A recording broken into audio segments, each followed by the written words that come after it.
"You're sleeping in the garage tonight," she said. Then she smiled, that small, mocking curve she used when she thought she'd won. "My real boyfriend's coming over." I remember the exact pitch of her voice, calm, almost casual, like she was telling me to take out the trash. She wasn't joking. I didn't argue, didn't raise my voice. I grabbed my keys, my wallet, and walked out. The air outside was cold, sharp enough to keep my thoughts clear. I drove to a hotel 2 towns over, checked in under a name she didn't know. By 3 a.m., my phone was vibrating non-stop, 47 missed calls. Then one text, "Please come back. He saw your photo, Googled your name, and left. Who the hell are you?" I just stared at it, and finally, I smiled. When I met Claire, she was sunlight, sharp, beautiful, full of motion, the kind of woman who made you forget to breathe. I was quieter then, analytical, the type who built systems, not friendships. She called me steady, said she liked how safe I felt. That should have been my first warning. People who crave safety are often the first to destroy it.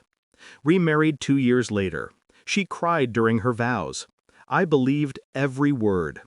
I built her a life, a house near the water, a car she loved, and a future that, apparently, wasn't enough. It started with her perfume. She wore it differently, not for me anymore. Then came the late meetings, the new friends, the laughter that stopped when I entered the room.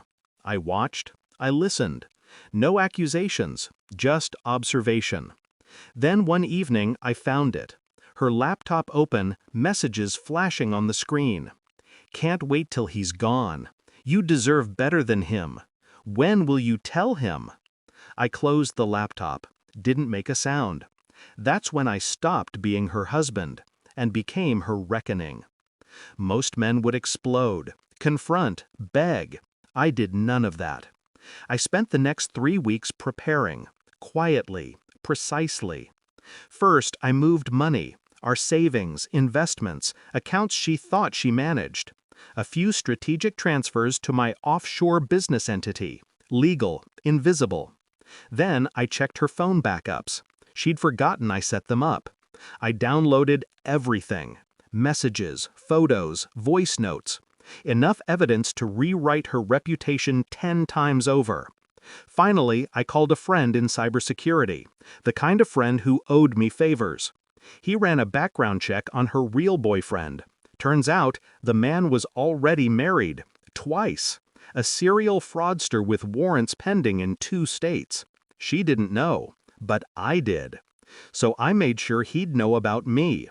It started subtly. I leaked small traces of myself online, enough to intrigue.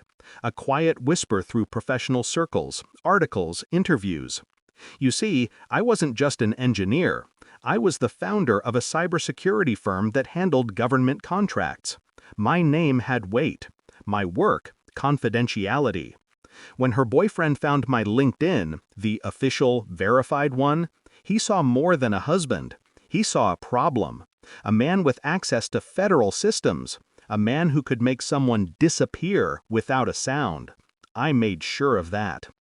When she told me to sleep in the garage, I didn't flinch. That was the cue I'd been waiting for. She thought she was winning. But by the time she poured her second glass of wine that night, the dominoes were already falling. Her real boyfriend, Mark, arrived around midnight.